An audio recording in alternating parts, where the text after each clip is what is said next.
Okay, so the other day we were talking in the chat about metal change tips, and I wanted to make a little concise video about all of the variations I've seen. So we're going to start off with the original Takara Trigger S.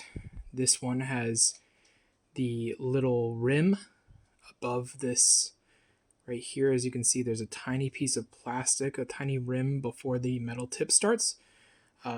This tip, I would say, is in good condition. So this is the earliest that you can think of for metal change.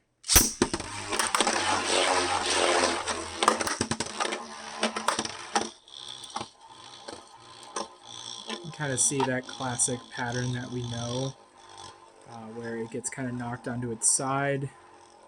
And it's a little more aggressive than other tips of this nature in other generations, but it's definitely a lot more attacky, I guess. As you can see, it didn't have much good stamina there. One of the things to note about this is that since there's that rim, this rim with this metal point being the main contact, it presses in on it. And I have two other ones here. This lavender random booster and this white random booster, and it's going to be hard to see on camera, but both of them suffer from the little rim actually basically being crushed inward on a side, so it's not 100% flush as it would have been out of the box. So I'll launch these two, and you can see that it's definitely a lot more aggressive than we'll see later on down the road with other versions of this tip.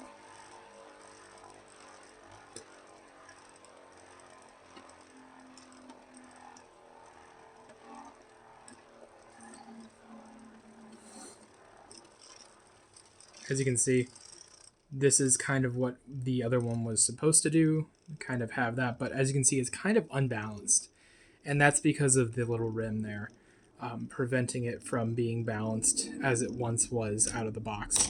We'll do the lavender one real quick. It should be exactly the same, so I'll probably stop it halfway through. It's rim here. There's a little flower pattern, works pretty fast. Let's get this guy stabilized in the middle. So yeah, as you can see, this one's a little more unbalanced than that one even. Definitely struggling there. The last original Takara one I have is this one from a stadium set. The tip is a little more worn than others. I'd say it's a little more rounded off. And this one was pre-anime, so this is very early. I'm going to talk about this in a little bit, but so this is definitely better than the other ones I have. The rim doesn't seem as unbalanced, but there is a little bit of imbalance here. This does have wide and heavy metal cores, so that might be helping it, but it is a little bit off-center. But it seems to be performing better, probably because it's a little bit worn and a little bit rounded. Not to the point of illegality, though. This clear one was from before A1, so this would have been pretty early. So as far as I remember, I think this one was after A1, so they were still using this mold to the as far as I can tell, to the end for Takara, but Hasbro actually changed the mold. So we have this is an early Hasbro because it has the bit protector still, so this would have been before they changed the logo to the anime logo. If you notice, there is no rim here anymore, and the design of the tip is a little bit different, actually. It kind of bends inward towards the bottom. This might just be because the rim's not there. So there could be some variation, maybe if you spun this, if you took out the tip and put it in the Takara or the other way around, that might work, might be different. So as you can see, this one's a lot more passive. Just from a first spin here, it just went into stamina essentially. So let's try flowering with it. That would be a little more Drigger V2 or Death Gargoyle-y than you can think of. But yeah, as you can see, it's definitely more stamina-like, more metal sharp, if anything. But it does have that aggression when it gets hit on that side.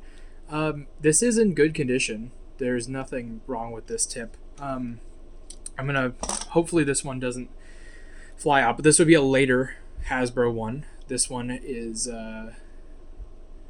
with the non-bit protector here, no katakana, so it's Hasbro.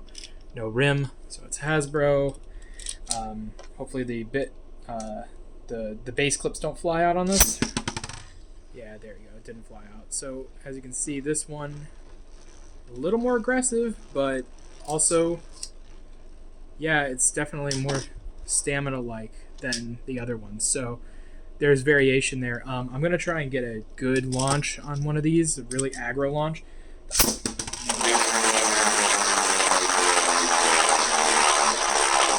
So what you might notice there is that because that little rim is not there, it actually ends up riding against the Tornado Ridge more on that plastic rim than the other version from Takara because of that minor height change. But that still is probably a lot better because it has stamina in the end game. So that's something to keep in mind.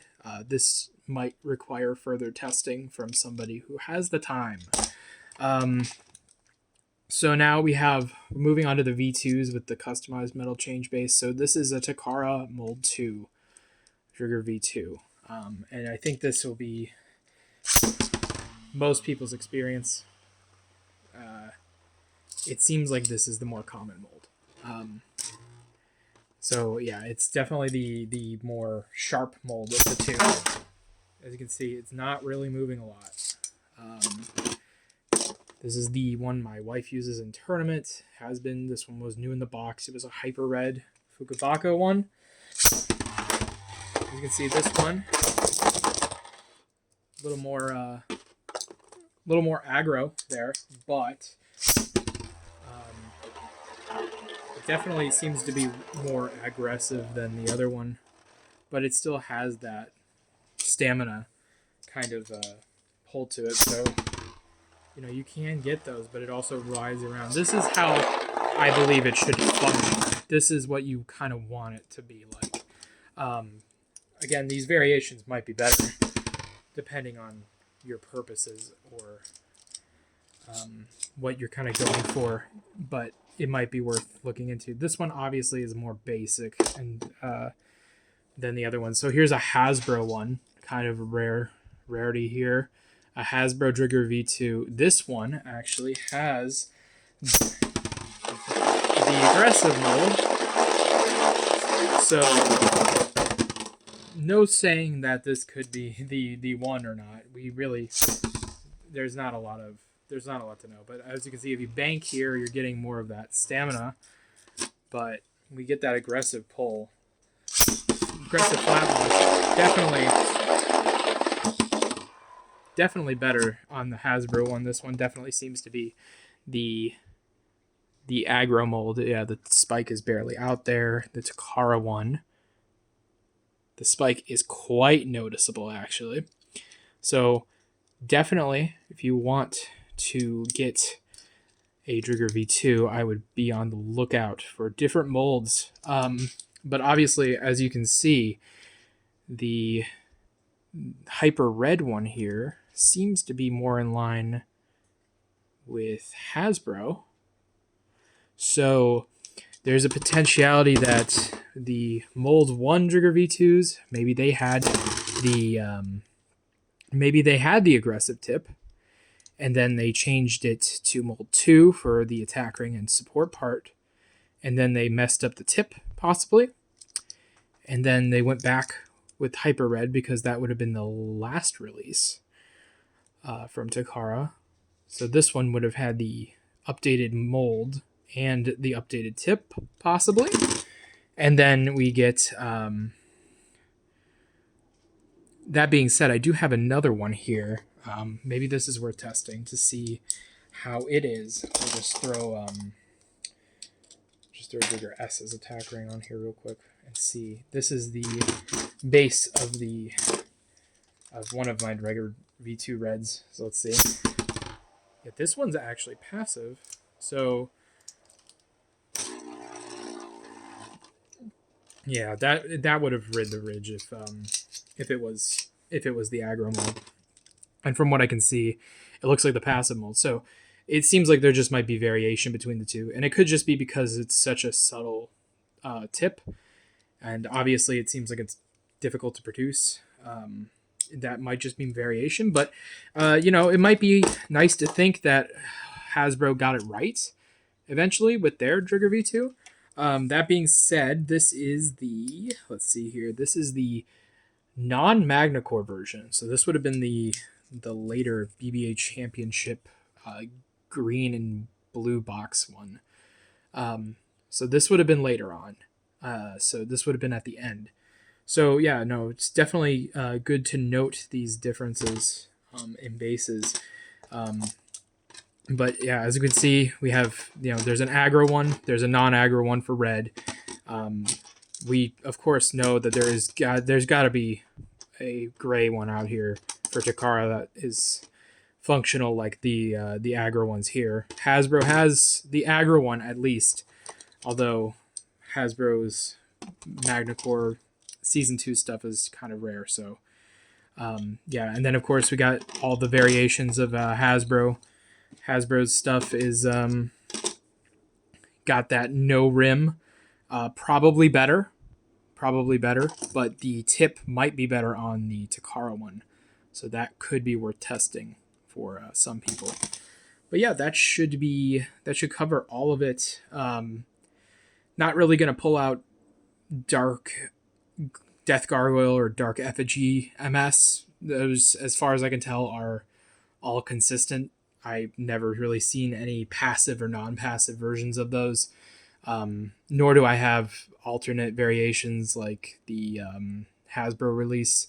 I don't have that. I only have the original Takara Death Gargoyle and the Three Kingdoms ones.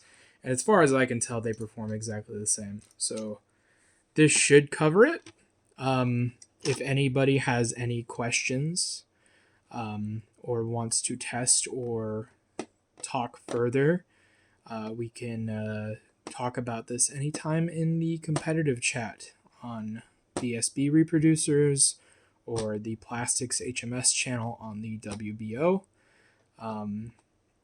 You guys will have come from there to see this video. So if there's any questions about mold variations or you need close-up shots, I can also get those as well.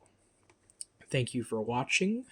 I don't do videos often, but I felt like I could do this one. So until I have to make a video again, goodbye.